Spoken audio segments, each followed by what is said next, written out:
Gostaria de trazer uma palavra para os irmãos hoje sobre o tema transformando dificuldade em oportunidade. Meus irmãos, no Brasil hoje nós vivemos alguns dias de dificuldade, em que alguns chamam de crise, né? E diante disso, as coisas parecem que para todo mundo tem ficado um pouco mais difícil do que já é o normal. As coisas já não são fáceis, né? Mas nesses dias elas têm se tornado, parece que um pouco mais difícil, devido ao que o povo chama aí de crise. Mas eu gostaria de avisar os irmãos que o céu e o reino de Deus não esteve, não está e nunca estará em crise alguma. Amém? Então, se o céu não está em crise, aí você pode olhar por dois lados, que é justamente o que eu gostaria de deixar aqui para os irmãos. Transformando dificuldade em oportunidade. Então olha só, irmãos, diante de uma situação dessa em que nós estamos, e aqui o texto nos mostra, para todo mundo, vinha um filisteu durante 40 dias, armado com toda a indumentária de guerra, se apresentava diante do arraial e falava assim: eu quero um homem, macho, que tem aí nesse exército aí, porque a gente vai fazer uma batalha aqui 1 a 1, e quem vencer não precisa os exércitos entrarem em combate, mas eu quero, me dê aí um homem que tenha coragem de vir lutar comigo. E o filisteu aqui, Golias, era um camarada reconhecido, era um vencedor de batalhas, mesmo porque o perdedor sempre morria. Então ele nunca tinha perdido uma batalha, mesmo porque se ele tivesse perdido ele tinha morrido. Então, irmãos, ele se apresentava diante de todo mundo, diante do exército de Israel, e falava assim: eu quero um homem. Cadê? Não tem homem aí não? Eu quero um homem que vem aqui, que a gente vai pelejar aqui, porrada 1 a 1, e quem sair vivo, pronto, o exército vence a batalha. A gente não precisa aqui entrar em combate, matar e derramar um monte de sangue, não precisa fazer nada disso, me dá só um homem. E ele fez isso durante 40 dias. E para o povo de Israel, chegavam lá, os homens olhavam aquele camarada grandão, fortão, armado, vencedor de batalhas, eles olhavam e eles viam uma crise. Eles olhavam para aquele camarada e eles diziam assim: rapaz, não tem como a gente vencer um gigante desse, porque ele era grande. Não tem como a gente vencer esse daí, não tem como. Se quem se dispor a ir lá e falar assim: não, eu vou lutar contra ele, morre. Porque olha o tamanho daquele cidadão. E com certeza ele chegava lá e falava brabo, né? Você já viu o camarada brabo? Ele chegava lá e falava brabo. E ninguém do exército, ninguém se dispôs, porque para eles, todos eles estavam em crise. Eles estavam olhando para aquilo ali, vendo a situação e estavam dizendo: rapaz, não tem como a gente passar, não tem como passar. E isso foi o primeiro dia, o segundo, o terceiro, o quarto, o quinto, o sexto, o 10º, o 30º, o 40º, e não se apresentava ninguém. Mas vem um garoto que estava apacentando as ovelhas do seu pai, chamado Davi. E o seu pai fala assim: ajunta aqui uns queijos, ajunta aqui um negócio de um grão tostado, ajunta aqui uma comida aqui, eu vou preparar um lanche, e você vai levar para os meninos que estão lá na guerra. E de preferência você vai dar um presentinho para o capitão de 1000, né? Porque aí você dá um presentinho para o capitão de 1000 não colocar assim seus irmãos bem na frente, né, da batalha, deixa para eles continuarem vivos, que aí o capitão de 1000 já entendeu, né?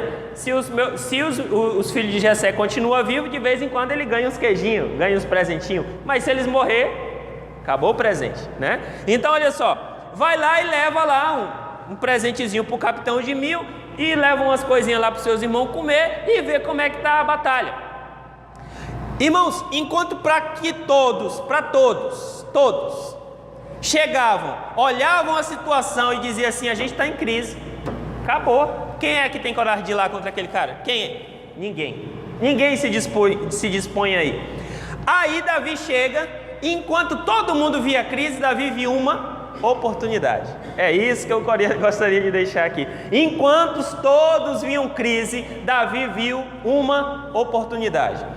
Isso que o povo está dizendo aqui no Brasil agora, que está numa crise, que está numa crise, que está numa crise, irmão, na verdade você pode olhar por dois lados. Você pode olhar pelo primeiro lado, que é o lado dos guerreiros aqui de Israel, que eles olham e falam assim, realmente, não tem dinheiro, não há muita dificuldade, não tem emprego, não tem, não dá, é muito grande. Não dá para vencer. Você pode olhar por esse lado, ou você pode olhar como Davi. Davi, quando viu a situação, ele falou, como é que é? Repete aí para mim, o que que eles vão fazer com quem matar aquele gigante? Olha só, acompanha comigo o texto. 1 Samuel 17, 24. Porém, todos os homens de Israel, vendo aquele homem, fugiram de diante dele e temiam grandemente. E diziam os homens de Israel, viste aquele homem que subiu a afrontar a Israel, há de ser, pois, que o homem que o ferir, né, está dizendo o homem que o matar, o rei o enriquecerá de grandes riquezas e dará sua filha e fará livre a casa do seu pai Israel. Então falou Davi aos homens que estavam com ele, dizendo, que farão aquele homem que ferir este filisteu e tirar a afronta de Israel? Quem é, pois, esse incircunciso filisteu para afrontar os exércitos do Deus vivo? Quando Davi ouve, ele fala, opa, calma aí, repete aí para a gente, por favor. E Davi vai para algumas pessoas e se repete essa mesma frase 3 vezes. Davi confirma o que acontece com aquele que lutasse com um gigante e vencesse. Porque aquele que lutasse contra o gigante e morresse, ele já sabia o resultado. Lutava contra o gigante, morreu, não ganhou nada. Mas se ganhasse do gigante, aí tinha aqui umas coisas muito bacanas. O rei ia enriquecer de grande riqueza, ia dar a sua filha, ia virar genro do rei, e ainda ia tirar todos os impostos da casa do seu pai. Então, enquanto que todos do exército olhavam e viam uma grande dificuldade, Davi falou, opa, isso daqui é uma oportunidade. A oportunidade de eu fazer o quê? A oportunidade de eu mudar de vida. A oportunidade de eu mudar meu estado social. A família de Davi era uma família pobre. Então Davi olha e fala assim, essa daqui é uma grande oportunidade, uma oportunidade de eu mudar a minha história. Você está vendo, meu irmão?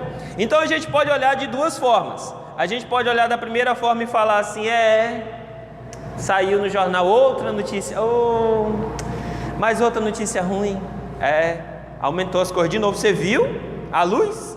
40%. Você viu a gasolina? De novo. Você viu o gás? Vai bater R$100. Você viu isso? Aí a gente pode olhar por esse lado, ou pode olhar pelo outro lado e falar,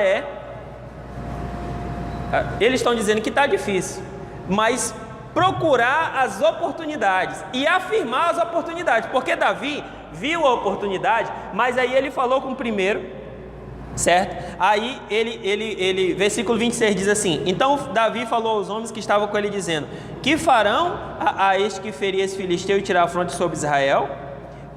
Responderam para ele de novo. Aí versículo 30, Davi pergunta de novo e falou assim, e desviou-se dele para outra pessoa, e falou conforme aquela palavra, e o povo lhe tornou a responder conforme as primeiras palavras. Davi pergunta para um, pergunta para outro, até que ele tenha confirmação, e ele fala, bom, isso aqui é verdade. Já que é verdade, eu vi aqui uma oportunidade. Aí que tá. Quando ele vê essa oportunidade, irmãos, ele entende e percebe que Davi não era bobo, nem eu nem você. Ele entende e percebe que existem riscos. E qual era o risco? Era um risco muito alto. Você estaria disposto a colocar a sua vida em risco pelo quê? Davi viu a oportunidade e calculou o risco e falou, olha, é assim, se der certo, eu mudo de vida. Se der certo, eu vou ganhar uma grana, que o rei vai enriquecer a pessoa, eu vou ser genro do rei, né? Provavelmente vai morar na corte depois disso, e a casa do meu pai fica sem imposto. Se der certo, e se der errado? Se der errado, eu morri. Então, se der errado não vai ter, se der errado não tem segunda chance. Se der errado, eu morri. Mas se der certo, poxa vida, se der certo, Eu mudei minha história. Então, meu irmão, é assim, risco é um negócio que não é para toda hora a gente ficar correndo. Mas existe algumas vezes na vida, eu diria que uma vez ou duas, ou bem pouquíssimas, que passa aquele cavalo selado, sabe? O cavalo selado da oportunidade de ouro da sua vida, ele passa geralmente uma vez, às vezes passa mais, né? Para alguém, mas geralmente ele passa uma vez. Então Davi viu a oportunidade do cavalo selado, que era a oportunidade de ouro, passando na frente dele. Ele falou: meu irmão, é assim, se eu for e der certo, mudei minha história, mas se eu for e der errado, eu morri. Então, vale a pena? Vale. Eu vou botar a cara para bater. Irmão, porque assim, se você não quiser correr risco, se Davi não quisesse correr risco, ele tinha matado o gigante? Não. Se Davi não quisesse correr risco, ele tinha casado com a filha do Saul? Não. Se Davi não quisesse correr risco, ele tinha entrado para o exército do Saul, porque depois disso aqui ele tinha entrado para o exército de Saul? Não. Se Davi não tivesse corrido risco, ele tinha ficado famoso em Israel por matar um gigante? Não. Se Davi não tivesse corrido risco, a gente estava falando da história de Davi agora, há vários mil anos depois? Não. Então, meu irmão, olha só, o risco não é toda vez para a gente ficar correndo, mas tem algumas coisas que ou você corre o risco e consegue uma coisa que realmente traz uma mudança maravilhosa, sensacional para a sua vida, ou você continua na mesma vida que você está e é isso aí, meu. Continua nessa vida aí e é essa vida. Depois chega lá na frente, você não reclama. O problema é que tem gente que não pega a oportunidade, viu o cavalo passou, foi embora. Aí depois, anos depois, a pessoa: como é que eu perdi, rapaz? Rapaz, não era aquela oportunidade. Era, filho, era aquela oportunidade, mas ela já passou. E agora, meu irmão, não volta. Agora não volta. A oportunidade de matar o gigante é agora. O gigante está aí, é agora. É agora. Se quiser matar o gigante, cai dentro. Se não quer matar o gigante, então, tranquilo, vai cuidar das ovelhinhas do papai, para casa, cuidar das ovelhinhas do papai, depois arrumar uma mulher, ter uma família, cuidar de ovelhinha e passar a vida toda cuidando de ovelhinha. Aí é uma decisão sua, porque risco vai ter, mas tem que ser calculado, tem que ser medido. E aí tem outra coisa, que é muito importante muito importante para a decisão de Davi de correr esse risco. E está aqui, versículo 33. Porém Saul disse a Davi: contra esse filisteu não poderás ir para a peleja, pois tu ainda és moço, e ele é homem de guerra desde a sua mocidade. Então disse Davi a Saul: teu servo apacentava as ovelhas de seu pai, e quando via um leão e um urso, e tomavam a ovelha do rebanho, eu saía após ele, feria e livrava da sua boca, e quando ele se levantava contra mim, lançava-lhe mão da barba, eu feria e o matava. Assim feriu teu servo o leão como o urso, assim será este incircunciso filisteu como um deles, porque afrontou os exércitos do Deus vivo. Algumas coisas muito importantes que fazem Davi decidir tomar esse risco, porque um risco desse daqui, irmão, de vida ou de morte, não é assim: não, eu resolvi que eu vou tomar. Não é assim, negócio de eu resolvi que eu vou tomar, não. Precisa ter algumas coisas pautadas numa verdade, em algo firme. Davi, ele toma essa decisão, mas ele vai tomar a decisão porque ele fala assim: eu tenho uma história de luta que o Saul não conhecia, que o irmão dele não conhecia, que a família dele, o versículo 28 vai dizer aqui, que alguns da família dele não conhecia, mas ele tinha luta, que ele já tinha vencido, e ele já tinha experiência com alguém que era mais forte. Meu irmão, tem luta sua, luta minha, que eu não sei da sua história, você que sabe da sua história. Assim como você não sabe a gente não sabe toda a história de um dos outros aqui, certo? Então, eu não sei se você já matou um leão, se você já matou, quantos leões você já matou, se você já matou algum urso, se você já conseguiu passar por algum tipo de dificuldade que era muito maior do que você e mais forte. Essa daqui é a questão. Davi já tinha passado. Então ele falou: meu irmão, eu vou lá, porque eu já passei por um negócio desse daí, e o leão era mais forte do que eu, o era mais forte, eu matei os dois. Então eu vou lá e mato esse cara também.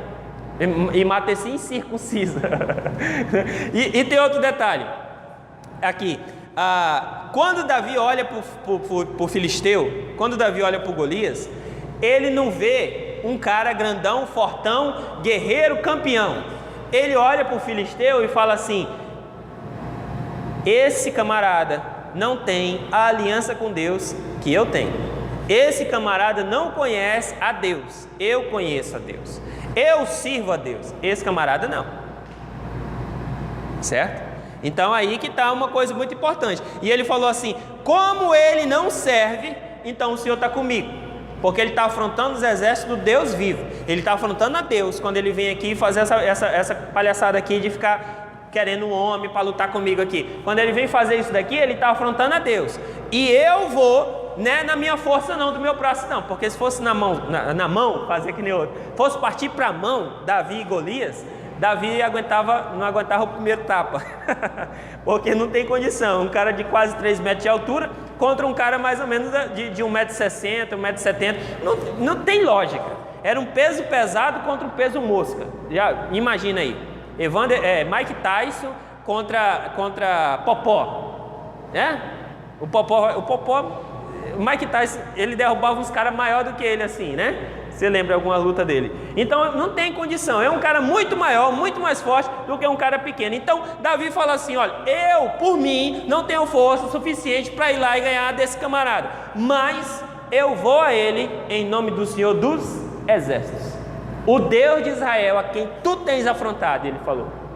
Então eu vou lá, porque o Deus de Israel é muito maior do que esse camarada grandão, fortão, campeão, cheio de... Entendeu? Então, você vai correr o risco. Então, primeiro, você tem história? Já. Você já viu se você já percebeu se essa pessoa realmente tem um compromisso com Deus ou não? Quem tem um compromisso com Deus é você. E outra, ele está afrontando Deus com essa ação? Porque se ele tiver, meu irmão, você pode ir lá, que ele pode ser grande, pode ser... Você já viu aquela história, né? Enquanto maior a queda. Então, pode ir que a vitória na certa. Agora eu gostaria de mudar de personagem. Abre tua Bíblia lá em Gênesis 39. Gênesis, capítulo 39.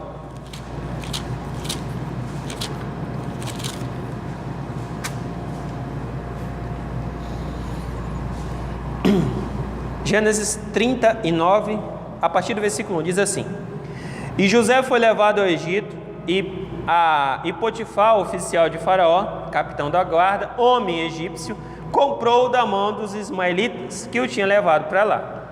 E o Senhor estava com José, e foi homem próspero, e estava na casa do seu senhor egípcio. Vendo, pois, o seu senhor que o Senhor estava com ele, e tudo o que fazia prosperava em sua mão, José achou graça em seus olhos e serviu, e ele o pôs sobre sua casa e entregou na sua mão tudo o que tinha.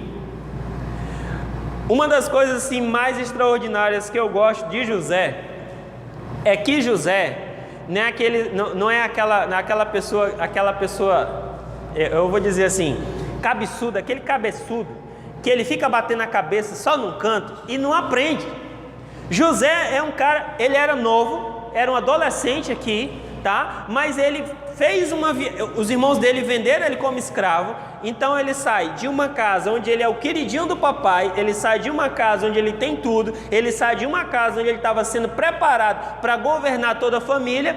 Ele sai desse ambiente do amor de seu pai e da convivência com seus familiares. Ele sai desse ambiente e nessa viagem que ele faz até chegar no Egito, ele já toma uma decisão. E qual foi a decisão? Eu queria estar aqui? Não. Eu queria ser escravo? Não. Eu queria trabalhar para alguém de graça, sendo que eu sou o herdeiro do meu pai? Não.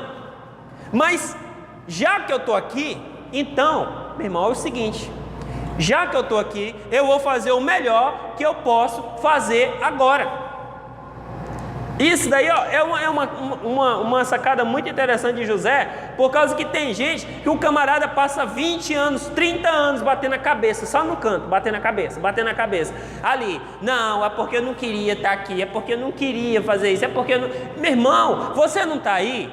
José chegou e ele falou, não queria estar aqui, não queria ser escravo, não queria estar na casa de Potifar, não queria fazer nada, mas já que eu estou aqui, versículo 3, diz assim: vendo, pois, o seu senhor, que o Senhor estava com ele, e tudo que fazia o Senhor prosperava em sua mão. Davi dá um testemunho que o seu senhor, que não conhece a Deus, reconhece Deus na vida de José e reconhece que José é abençoado. Isso daí é uma coisa maravilhosa. Então ele pega essa dificuldade e transforma ela em uma oportunidade. E aí, de um escravo, que ele era um dentre vários, ele vira chefe dos escravos, ele vira o senhor da casa do Potifar. José é muito inteligente. Agora olha só,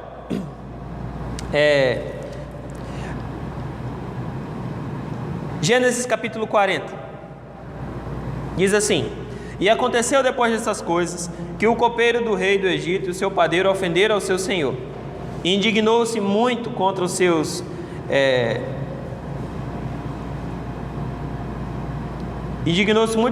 dois oficiais, contra o copeiro Mó e contra o padeiro Mó, e entregou-os à prisão na casa do capitão da guarda, na casa do cárcere, no lugar onde José estava preso.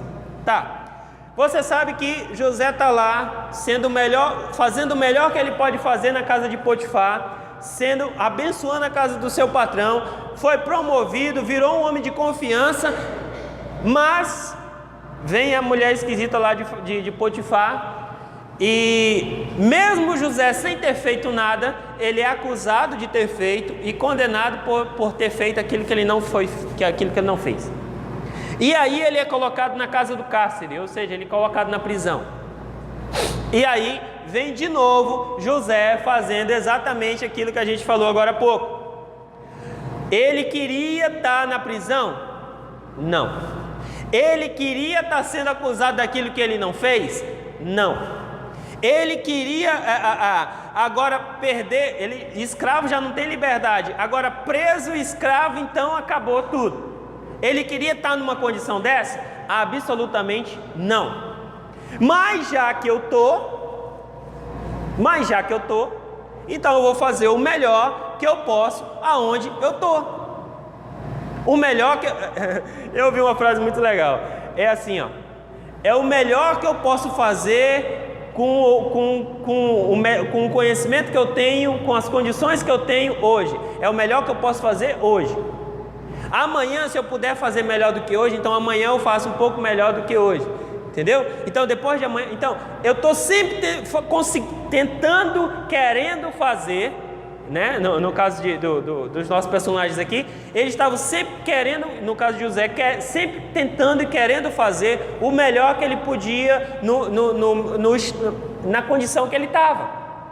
Então, eu estou aqui na prisão, eu não queria estar aqui, é uma dificuldade, mas eu vou fazer o melhor que eu posso. E aí, olha só, versículo 20 do capítulo 39, Gênesis 39 e 20.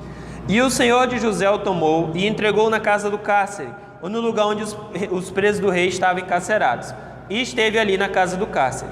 E o Senhor, porém, estava com José, e estendeu sobre ele a sua benignidade, e deu-lhe graça aos olhos dos carcereiros Mó. E o carcereiro Mó entregou na mão de José todos os presos que estavam na casa do cárcere, e ele ordenava tudo o que se fazia ali. E o carcereiro Mó não teve cuidado de nenhuma coisa que estava na mão dele, porquanto o Senhor estava com ele, e tudo quanto fazia, o Senhor prosperava. Então, outra pessoa que não conhece Deus, observa em José, o Deus de José, observa a fidelidade de José, o esforço de José, as atitudes de José, e aí ele, de novo, num lugar onde ele não queria, numa situação onde ele não queria, ele é promovido. E aí ele não vira um preso, ele vira o chefe dos presos. E ele que comanda tudo, de tal forma que o carcereiro não sabia, o responsável lá não sabia de coisa nenhuma, estava tudo na mão de José. Ele virou o homem de confiança de novo. transformando dificuldade em oportunidade. Talvez você esteja numa situação que você fique reclamando. Deixa eu te dar uma dica aqui. Murmuração, Deus aborrece. Murmuração é uma coisa que Deus aborrece. E o que é a murmuração? Por que eu estou nessa situação? E por que não, Deus se esqueceu de mim, Deus não me olha, não sei o que. Mas e por que está faltando isso? Murmuração. Deus aborrece murmuração. Meu irmão, lá em Romanos diz que todas as coisas cooperam para o bem daqueles que amam a Deus. Sabe quantas coisas? Todas. Então você está passando por uma dificuldade, lá vai o versículo para você: todas as coisas cooperam para o bem daqueles que amam a Deus. Não é de graça. Irmão, eu estou passando assim, Deus está no controle. Ele estava no controle da vida de Davi, Ele estava no controle da vida de José, Ele está no controle desse mundo, desse país e da sua vida também. Amém? Então tudo que está acontecendo, tudo que vai acontecer, prepara, que Deus pode estar te ensinando para te dar coisas melhores. E aí a gente precisa passar por esse ensinamento. Você sabe quanto tempo levou quando Davi mata o gigante para ele virar rei? A promessa que Deus tinha colocado para ele virar rei? 13 anos. Você sabe quanto tempo passa desde quando José é vendido pelos seus irmãos, passado na casa de Potifar, passado no cárcere, até ele virar governador do Egito? 13 anos. Então, meu irmão, muitas vezes para alguns, Deus precisa trabalhar 13 anos para fazer o camarada virar um rei. Não virar um rei, virar o melhor rei de todos os reis que já existiu de reinado dos reis de Israel. Entendeu? Não é para virar um rei. Deus não queria fazer Davi um rei, Deus queria fazer Davi o rei. Então ele foi o rei de Israel, respeitado em Israel hoje mais do que Jesus, Davi. Então Deus não queria pegar só José e transformar ele. Deus pegou José e fez ele praticamente o faraó do Egito, que era o país mais rico e mais poderoso do mundo na época. Entendeu? Então, para alguns Deus vai utilizar 13 anos, mas para outros, para esses que ficam batendo na cabeça e ficam reclamando e não conseguem aprender, talvez demore um pouco mais. Não é? Mas entenda uma coisa: todas as coisas cooperam para o bem daqueles que amam a Deus. Todas. Absolutamente todas. Amém. Vou pedir para os irmãos ficarem de pé e vamos orar e vamos para casa. Senhor nosso Deus, nós te damos graças. Nós te damos graças, Senhor, pela Tua palavra. Nós te damos graças, Senhor, que o Senhor nos ajude, Senhor, a transformar dificuldades em oportunidades. Que as dificuldades da nossa vida sejam, Senhor, para que nós consigamos aprender, que nós consigamos desenvolver, que nós consigamos crescer espiritualmente e como seres humanos a cada coisa, dificuldade que tem acontecido nas nossas vidas. Porque nós sabemos, Senhor, que o Senhor não descansa e o Senhor está olhando para cada um de nós, o Senhor está cuidando de cada um de nós, e nós também sabemos que todas as coisas cooperam para o bem daqueles que amam a Deus. E nós, Senhor, te amamos, e nós, Senhor, te servimos. Então nós te pedimos, cuida de nós, faz-nos aprender, faz-nos desenvolver. Em nome de Jesus nós te pedimos. Amém.